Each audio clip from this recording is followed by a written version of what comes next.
Hi everyone, हमने unit first का first topic कर लिया जिसमें हमने सोर्सेज देखा है, स्कूल्स देखा है और हमने देखा है कि एक हिंदू कौन होगा। अब आज जो हम करने वाले हैं वो हम यूनिट फर्स्ट के सेकंड टॉपिक को करने वाले हैं जिसमें हम मैरिज देखेंगे कि हिंदू मैरिज एक्ट के अंदर मैरिज के बारे में क्या क्या दे रखा है, concept of marriage, nature of marriage और essential of a valid marriage क्या है। तो अब स्टार्ट करते हैं मैरिज। पहली चीज तो एक मैरिज होती क्या है। देखो, मैरिज हिंदू लॉ के अंदर होता है union of husband and wife. यहाँ पे एक मेल और एक फीमेल, उनके यूनियन को हम लोग कहेंगे मैरिज है। दूसरा, marriage under the Hindu marriage act बोला गया है कि एक रिलीजियस एक्टिविटी है, मतलब कि ये कोई फिजिकल लग्जरी नहीं है। यहां पे रिलीजन को हमने प्रायोरिटी दी है। रिलीजन मतलब धर्म से आ जाएगा। धर्म का मतलब होता है ड्यूटी, कुछ ऐसी ऑब्लिगेशन है जो आपको फुलफिल करनी है। वैसी एक आपकी रिस्पॉन्सिबिलिटी है, वो क्या है कि मैरिज ये एक सेक्रामेंट है जो कि रिलीजियस इन नेचर है रादर देन फिजिकल लग्जरी। ये कोई फिजिकल लग्जरी नहीं है बट ये एक रिलीजियस ड्यूटी है। तीसरी चीज ये है कि एक रिलीजियस सेरेमनी है। फोर्थ इंपॉर्टेंस ऑफ मैरिज में यह है कि मैरिज जो हिंदू मैरिज के अंडर होती है उसमें फादर ऑफ द ब्राइड मतलब कि दुल्हन के जो पिताजी होते हैं वो कन्यादान करते हैं। तो एक कन्यादान जो है वो एक एसेंशियल एलिमेंट है ऑफ हिंदू मैरिज का। पांचवी चीज यह है कि एक इंपॉर्टेंट स्टेटमेंट दिया गया था, इसमें कहा गया था कि जो हिंदू वुमेन है उनका बर्थ तो अपने फादर के घर में होता है लेकिन उनकी डेथ जो होती है वो अपने हस्बैंड के घर में होती है। तो हिंदू वुमेन के बारे में ये बातें बोली गई हैं। अब हम देखेंगे कि हिंदू मैरिज एक्ट 1955 के अंदर मैरिज के क्या क्या प्रोविजन दिए। पहली चीज तो सेक्शन 5 जो बात करता है हिंदू मैरिज एक्ट का, वो कहता है, ये HMA का मतलब है हिंदू मैरिज एक्ट 1955। इसके अंदर पहली कंडीशन ये दी हुई है कि फर्स्ट कंडीशन ये दी है कि neither party has a spouse living at the time of marriage. अब देखो, इसको पढ़ने से पहले मैं आपको शॉर्ट फॉर्म में बता दूं क्या है। देखो, 5 कंडीशन है। पहली चीज मोनोगैमी होनी चाहिए, मतलब कि अगर A और B के बीच में शादी हो रही है तो ऐसा नहीं, हिंदू मैरिज के अंदर आप अगर A हस्बैंड है तो उसकी एक ही बीबी होगी। अगर वो डिवोर्स, जब वो अपनी ये वाली बीबी से डिवोर्स देगा या फिर इनकी डेथ हो गई होगी तभी वो दूसरी वुमेन से शादी कर सकते हैं। बट अगर आपकी वाइफ लिविंग है और आपने उन्हें डिवोर्स भी नहीं दिया है तो under the Hindu marriage act आपकी दूसरी मैरिज को वॉइड माना जाएगा, मतलब शून्य माना जाएगा। दूसरी चीज, जब आपकी शादी होती है तो आपको यह देखना है कि दोनों ही पार्टीज, हस्बैंड और वाइफ मतलब मैन और वुमेन, दोनों ही मेंटल कैपेबिलिटी मतलब कि वो इतना सोच समझ सकते हैं कि उनकी शादी हो रही है, उनको अपनी शादी के लिए खुद ही मंजूरी देनी है, उनकी मेंटल कैपेसिटी बिल्कुल ठीक होनी चाहिए। तीसरा ये कहता है एज ऑफ द पार्टी, मतलब कि हिंदू मैरिज एक्ट में एज दे रखी है। देखो, मैन की जो एज दे रखी है वो 21 ईयर्स दे रखी है और वुमेन की 18 ईयर्स दे रखी है। इसके अलावा डिग्री ऑफ प्रोहिबिटेड रिलेशनशिप के ऊपर बात करिए और 5th पॉइंट है सपिंडा रिलेशनशिप। ये 5 पॉइंट को अभी हम ऊपर देखेंगे बहुत अच्छे से। तो ये एक ब्रीफ है, मतलब कि मोनोगेमी एक विवाह, मेंटल कैपेसिटी आपकी जो मानसिक, आपका स्वस्थ चित्त होना चाहिए, मतलब कि आप साउंड माइंड के होने चाहिए। तीसरा, आपकी एज देखी जाएगी, प्रोहिबिटेड रिलेशनशिप नहीं होना चाहिए, अभी बताऊंगी क्या होता है, और सपिंडाज रिलेशनशिप भी नहीं होना चाहिए। जब ये 5 चीजें होंगी तभी कहा जाएगा कि आपकी जो मैरिज है वो वैलिड है। पहली चीज हमने कहा थी मोनोगेमी, मतलब कि neither party has a spouse living at the time of marriage. मतलब अगर A और B की आपस में शादी हो रही है तो A का पहले से शादी नहीं होनी चाहिए। और मान लिया जाए कि अगर A ने पहले शादी करी थी तो उसे अपनी वाइफ या अपने हस्बैंड को डिवोर्स देना पड़ेगा, उसी के बाद वो दूसरी शादी कर सकता है। ठीक है, तो यह है फर्स्ट पॉइंट, कहता है कि आपको हिंदू मैरिज एक्ट के अंदर एक ही इंसान के साथ आपको रहना पड़ेगा, चाहे मतलब आपकी एक ही वाइफ होगी और वुमेन के लिए आपका एक ही हस्बैंड होना चाहिए। और अगर दूसरा हस्बैंड भी था तो आपको उससे पहले डिवोर्स देना पड़ेगा। जब वो डिवोर्स फाइनलाइज होगा उसके बाद आप दूसरी शादी कर सकते हैं।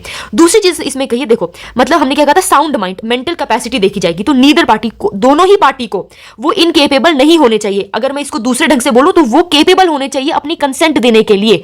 दूसरी चीज, उनको कोई मेंटल डिसऑर्डर नहीं होना चाहिए जब उनकी शादी हो रही है तब।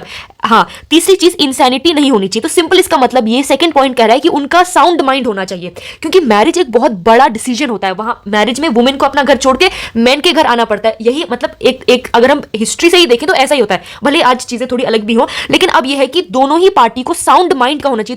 तो ये मैरिज एक लाइफ चेंजिंग डिसीजन है जिसमें आपका साउंड माइंड का होना बहुत कंपलसरी है। तीसरी चीज जो है वो एज के बारे में बोलती है। एज हमारे में, ये हिंदू मैरिज एक्ट में ये बोला है कि जो मैन है मतलब कि जो आदमी है और जो औरत है, आदमी की एज 21 साल कंप्लीट हो जानी चाहिए और वुमेन की 18 ईयर्स। जब ये होगी तभी, जब मैन की 21 ईयर, वुमेन की 18 ईयर्स, इसके बाद ही आप मैरिज में एंटर कर सकते हो। इससे पहले वाली मैरिज आपकी नहीं मानी जाएगी। ठीक है।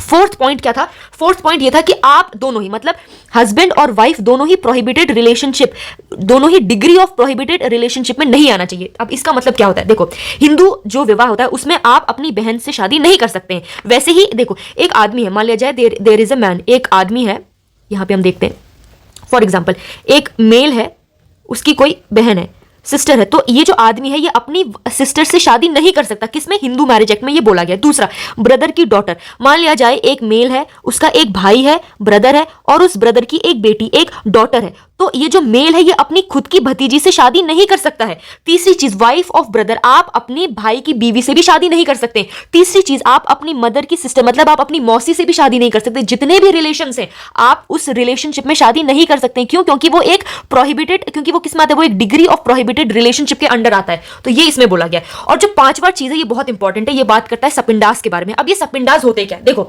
सपिंडा जो शब्द है ना इसको आप ब्रेक करो। सपिंडा, एस और पिंडास, सौ मतलब कि जो लोग सेम पिंड से बिलोंग करते हैं। पिंड का मतलब हिंदू रिलीजन में है जो लोग पिंडदान कर देते हैं। मतलब जब किसी फैमिली में किसी की डेथ हो जाती है, मतलब कि एक मान लिया जाए एक सन है, उसके फादर की जब डेथ होती है तो बेटा ही अपने पिता का पिंडदान करता है जिससे उनकी आत्मा को शांति मिले। देखो, पिंडदान करने के लिए बहुत जगह जाया जा सकता है, जैसे हरिद्वार जाया जाता है, गया जाया जाता है जो कि बिहार में है, तो वहां पे आप पिंडदान करते हो। तो अगर आप पिंडदान करने की कैपेसिटी में आते हो या आप अपने फैमिली में उस इंसान का पिंडदान कर सकते हो, तो उस इंसान के जितने भी रिलेशन होंगे आप उसमें शादी नहीं कर सकते। अब इसमें क्या दे रखा है, देखो, मदर की साइड से आप 3 जनरेशन तक शादी नहीं कर सकते। वैसे ही फादर की साइड से आप 5 जनरेशन तक शादी नहीं कर सकते। इसका क्या मतलब है?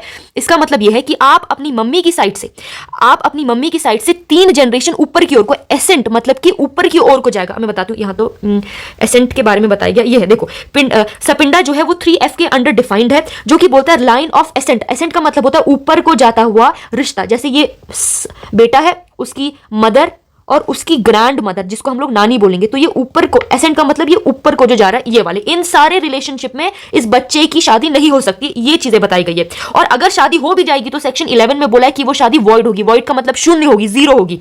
तो अब मैं आपको इसे बहुत अच्छे से समझाऊंगी क्या होता है। देखो, मदर की साइड से 3 जनरेशन, फादर की साइड से 5 जनरेशन तक। देखो, मान लिया जाए एक बेटा और एक बेटी, कुछ भी मान लो, एक बेटी है और एक बेटा है। इस बेटी जो है इसकी एक मम्मी होगी, उस मम्मी के भाई होंगे जो कि जिसको ये अपना मामा बोल सकती है, और अगर मम्मी की बहन होगी तो वो उसको मौसी बोल सकती है। तो जो ये इसके मामा, जो ये मम्मी के जो भाई हैं, जो इसके मामा हैं, इनके भी बच्चे होंगे, तो इनके बच्चों से इस बेटी और बेटे की कभी भी शादी नहीं हो सकती। वैसे ही ये जो इसकी मौसी है ना, यहाँ पे ये मौसी के भी जितने बच्चे होंगे उससे इन दोनों, ये अगर बेटा है बेटी, उसकी शादी नहीं हो सकती। तो ये है फर्स्ट जनरेशन, ये है सेकंड जनरेशन और ये है थर्ड जनरेशन। अब देखो, सेकंड जनरेशन में तो शादी नहीं हो सकती, वैसे थर्ड जनरेशन में भी शादी नहीं हो सकती। इसका मतलब ये है, जो ये आपकी मम्मी है उनकी भी मम्मी, मतलब कि ये आपकी नानी, जो आपके नानी नाना है, इनके बच्चे, सॉरी, इनके भाई बहन, वो उनको भी आप लोग नाना और नानी बोलोगे। उनके भी जो बच्चे होंगे उनको आप मामा बोलोगे, और उनके भी जो बच्चे होंगे वो आपके भाई बहन होंगे। इतने, ये फर्स्ट जनरेशन, ये सेकंड जनरेशन और ये थर्ड जनरेशन के जितने भी बच्चे होंगे इसमें भी आपकी शादी नहीं हो सकती है। क्यों? क्योंकि ये मदर की साइड से थर्ड जनरेशन है। लेकिन अगर इससे ऊपर आपकी ग्रेट ग्रैंड नानी, ये तो आपकी नानी होगी, एक होगी आपकी इससे भी बड़ी नानी, ग्रेट ग्रैंड नानी, उनके जो बच्चे होंगे, फिर उनके भी बच्चे, उनके बच्चे, उनके भी बच्चे, उसमें आपकी शादी हो सकती है। क्योंकि यहां पे ये 4th जनरेशन अब आ चुकी है। तो मदर की साइड से आप 3 जनरेशन तक शादी नहीं कर सकते। फर्स्ट जनरेशन आप खुद हो गए हो, सेकंड जनरेशन आपकी मम्मी, थर्ड जनरेशन आपकी नानी। तो इतनी फैमिली में आपकी शादी नहीं हो सकती। हाँ, उससे ऊपर वाली फैमिली में फिर आप शादी कर सकते हो। तो ये तो मदर की साइड से है। फादर की साइड से 5 जनरेशन तक आपकी शादी नहीं हो सकती। मतलब अगर आप बेटा बेटी, आप कुछ भी हो, आप बेटे हो और आप बेटी कुछ भी हो सकते हो। आपके पिताजी के भाई होंगे तो वो आपके चाचा ताऊ ये सब होंगे, उनके जितने भी बच्चे होंगे उनसे आपकी शादी कभी नहीं हो सकती है। आपके पिताजी के भी पिताजी मतलब आपके दादाजी, आपके दादाजी के जितने भी भाई होंगे, फिर उनके भी बच्चे, उसमें भी आपकी शादी कभी नहीं हो सकती है। फिर जो आपके दादाजी हैं उनके भी पिताजी मतलब आपके पर दादाजी, उनकी जो जितनी भी बड़ी फैमिली होगी उसमें भी आपकी शादी नहीं हो सकती है। उससे भी ऊपर जो आपके ग्रेट ग्रेट ग्रेट फादर होंगे, जो आपके पर दादा होंगे, उनके भी जितने भाई होंगे, उनके भाई, उनकी फैमिली चाहे जितनी भी बड़ी हो, उसमें भी आपकी शादी नहीं हो सकती। क्योंकि यहां साफ साफ लिखा है फादर की साइड से 5 जनरेशन तक शादी नहीं हो सकती। तो पहली जो जनरेशन है वो तो आपकी खुद की हो गई, यहां पे इसको मानो आप अपने को फर्स्ट। सेकंड जनरेशन आपके पिताजी, थर्ड जनरेशन आपके दादाजी, फोर्थ जनरेशन आपके पर दादाजी, फिफ्थ जनरेशन आपके पर दादाजी। तो इतनी ऊपर तक आपकी कहीं भी शादी नहीं हो सकती इतने लोगों के रिलेशन में। हाँ, इससे ऊपर जो 6th जनरेशन होगी, उनके जो भी बच्चे होंगे, फिर उनके बच्चे मतलब उनके जो भी भाई लोग होंगे, फिर उनके बच्चे, उसमें आपकी शादी हो सकती है। तो ये है। और आपको जो इसमें मेन चीज वो ध्यान रखनी, वो ये रखनी है कि फादर की साइड से 5th जनरेशन तक और मदर की साइड से 3rd जनरेशन तक। तो मेनली जो अगर हम इसको आज के ढंग से देखें ना, तो आज क्या है कि हमने ये सपिंडास क्यों रखा है, हमने ये सपिंडास का कंसेप्ट है ये क्यों रखा है, ये हमने इसलिए रखा है क्योंकि कुछ जो जीन्स होते हैं हमारी बॉडी में, जो भी डीएनए होता है वो क्या करता है, वो म्यूटेट करता है। तो जो हमारे ओल्ड ऋषि मुनि थे, उन्होंने देखा कि यार अगर जनरेशन टू जनरेशन में शादी होगी तो कुछ ना कुछ बायोलॉजिकल डिफेक्ट आ रहे थे। तो उन्होंने एक ऐसा रूल बना दिया कि मदर की साइड से आप 3 जनरेशन तक शादी नहीं कर सकते, मतलब आपकी शादी 3 जनरेशन में कभी भी नहीं होगी, किसी से भी नहीं हो सकती है। और फादर की साइड से आप 5 जनरेशन तक आपकी शादी इन 5 जनरेशन से रिलेटेड किसी भी इंसान से नहीं हो सकती है। क्यों? क्योंकि ये आपके हेल्थ को अफेक्ट कर रही थी, इसलिए ये रूल बनाया गया। और ये साफ साफ हमारे हिंदू मैरिज एक्ट के 3F में तो सपिंडास की डेफिनेशन दी है। सेक्शन 11 में बोला है कि अगर आप शादी कर लेते हो तो वो शून्य मानी जाएगी, वो वॉइड मानी जाएगी। लेकिन इसका एक्सेप्शन है, जो लोग कुछ कस्टम को फॉलो करते हैं या कुछ लोग जो ट्राइब में रहते हैं, अगर उनके वहां ऐसा होता है तो उसको हम लोग नहीं छेड़ेंगे, ये एक्सेप्शंस में आता है। लेकिन उसके लिए आपको प्रूफ करना पड़ेगा कि वो एक कस्टम है या आप एक ट्राइब में रहते हो जहां पे ये सारी चीजें निभाई जाती हैं, तभी आपको ये एक्सेप्शंस मिलेगा, अदरवाइज नहीं मिलेगा।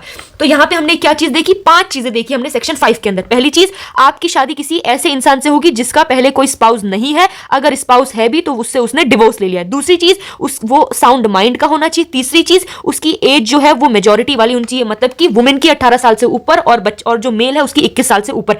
चौथी चीज, आप प्रोहिबिटेड डिग्री वाले रिलेशनशिप में नहीं आ सकते, मतलब हिंदू मैरिज में आप खुद अपने भाई से शादी नहीं कर सकते, आप भाई के बच्चे से शादी नहीं कर सकते, तो ये सब चीजों में आप शादी नहीं कर सकते हो।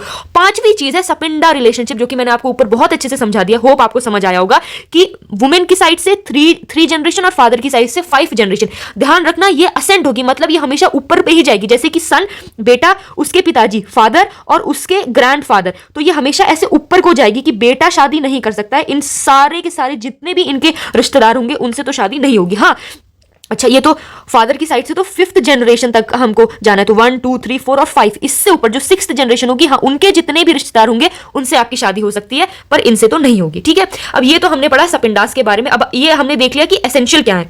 अब हम कुछ देखने वाले हैं कि कुछ ऐसी सेरेमनीज हैं जो हिंदू मैरिज में एसेंशियल मानी जाएंगी कि इसके बिना आपकी शादी अधूरी होती है। तो वो क्या है? पहली चीज है उसमें सेक्रेट फायर। अगर आपने कोई हिंदू मैरिज देखी होगी तो आपने देखा होगा कि वहां पे फायर तो जलाई जाती है, जो सेक्रेट फायर होती है ना, उसी के चारों ओर 7 टाइम्स फेरे लिए जाते हैं। तो पहली चीज फायर, सेक्रेट फायर होना कंपलसरी है। दूसरी चीज सप्तपदी, मतलब कि 7 फेरे लेना भी कंपलसरी है। और तीसरी चीज होता है पानी ग्रहण संस्कार। तो ये 3 चीजें जो है ये एसेंशियल सेरेमनी है हिंदू मैरिज की। वैसे कोर्ट मैरिज अलग बात है, लेकिन यहां पे हम लोग जो पूरी हिंदू रीति रिवाज से जो मैरिज होती है उसकी बात कर रहे हैं। उसमें 3 चीजें इंपॉर्टेंट है। पहली, सेक्रेट फायर होनी चाहिए, दूसरी चीज आपने 7 फेरे लिए होने चाहिए, और तीसरी चीज आपने पानी ग्रहण संस्कार किया होना चाहिए, तभी आपका जो एसेंशियल्स है वो पूरे होंगे।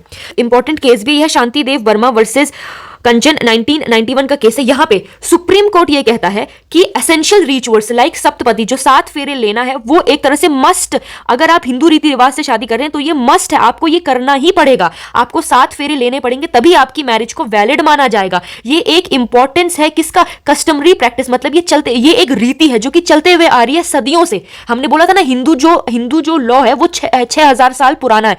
तो हिंदू लॉ में शादियां भी तो इतनी ओल्ड होंगी, तो 6000 सालों से ऐसी शादियां चलती भी आ रही हैं जहां पे आग के फेरे लिए जाते हैं। तो यहाँ पे ये जो सप्तपदी है ये बहुत ही इंपॉर्टेंट कंसेप्ट है। तो सुप्रीम कोर्ट ने यहाँ पे ये बोल दिया था कि अगर आपने सप्तपदी नहीं लिए तो आपकी हिंदू मैरिज को वैलिड भी नहीं माना जाएगा, पर अगर आपने सप्तपदी लिए, 7 फेरे लिए हैं, तो आपकी जो हिंदू मैरिज है उसे हम टोटली वैलिड मानेंगे। ये यहाँ पे केस लॉ आपको लिखना है।